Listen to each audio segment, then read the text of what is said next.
हाँ भाई, पैसे तो पूरे हैं, मैंने तो दस्तखत कर दिए हैं। अब तुम भी इन कागजातों पर अपने दस्तखत कर दो। हाँ हीरा भाई, अभी कर देता हूँ।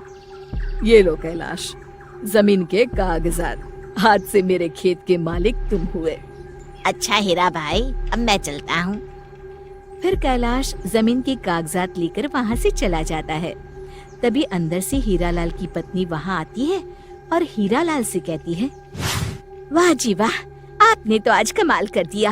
आखिरकार उस मनहूस जमीन से हमें छुटकारा मिल ही गया। हीरालाल मुस्कुराकर कहता है, तुम बिल्कुल सही कहती हो भाग्यवान। वो जमीन तो मेरी जान का जंजाल बन गई थी। अच्छा हुआ ये बेवकूफ कैलाश मुझे मिल गया और मैंने ये जमीन इसके पल्ले बांध दी। रात को खाना खाते समय कैलाश की पत्नी उससे पूछती है, क्यों जी, तुमने जो खेत खरीदे हैं वो कैसे हैं? वहाँ की जमीन कैसी है? अरे भाग्यवान, जमीन तो बहुत अच्छी है।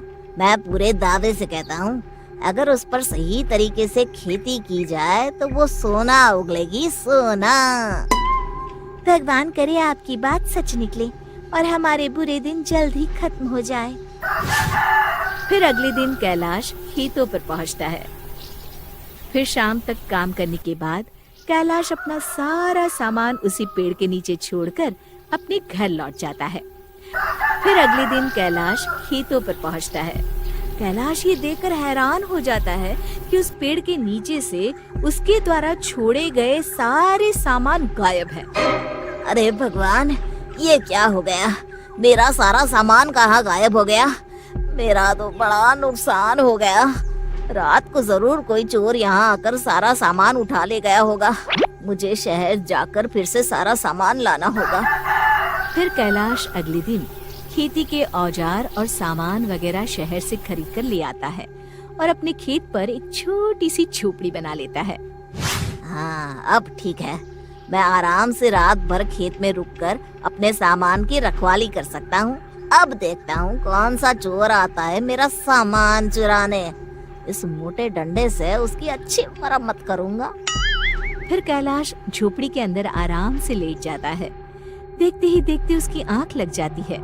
करीब आधी रात को एक तेज आवाज आती है और कैलाश की आंख खुल जाती है। कैलाश देखता है कि वो जमीन पर लेटा हुआ है और झोपड़ी आसमान में उड़ रही है और साथ में उसका सारा सामान भी झोपड़ी के साथ हवा में उड़ रहा है। अरे क्या हो रहा है? कहीं मैं कोई सपना तो नहीं देख रहा? तभी कैलाश को किसी औरत की डरावनी आवाज सुनाई देती है। ये मेरा इलाका है, यहाँ इंसानों का आना मना है।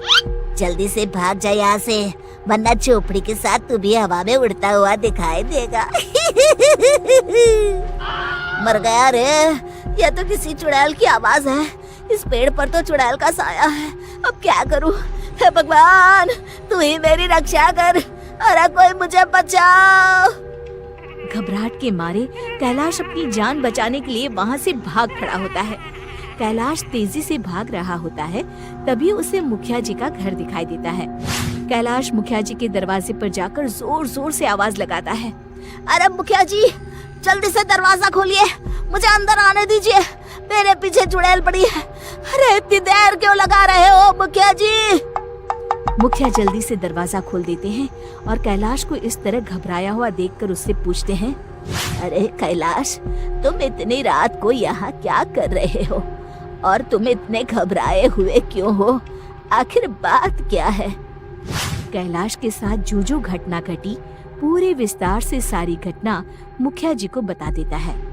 कैलाश की बात सुनकर मुखिया जी क्रोधित होकर कैलाश से कहते हैं, अरे बेवकूफ, किसने तुझसे कहा था वो जमीन खरीदने के लिए?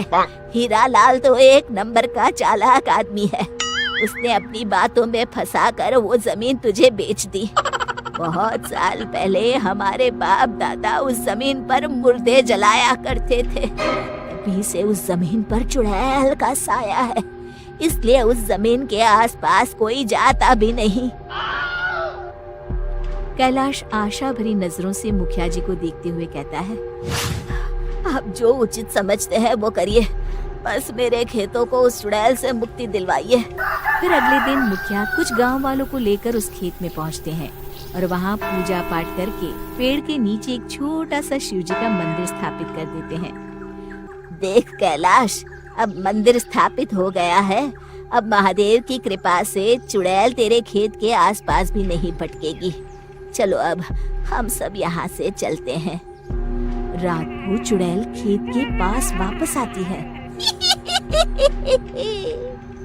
और जैसे ही चुड़ैल उस पेड़ के पास जाती है, अचानक उस पेड़ के आसपास एक तेज प्रकाश चमकने लगता है और चुड़ैल का शरीर जलने लगता है। ये क्या हो रहा है मुझे? तभी चुड़ैल की नजर पेड़ के नीचे बने शंकर जी के मंदिर पर पड़ती है। ये तो शिव जी का मंदिर है। इनकी शक्ति के सामने मैं नहीं टिक सकती। अगर मैं ज्यादा देर यहाँ रुकी तो जलकर राख हो जाऊंगी। मुझे अपनी जान बचाकर यहाँ से भाग जाना चाहिए। इसी में मेरी भलाई है। इस तरह शंकर भगवान की शक्ति से डरकर वो चुड़ैल हमेशा के लिए वहां से भाग जाती है। शिक्षा, बुराई पर सदा अच्छाई की ही जीत होती है।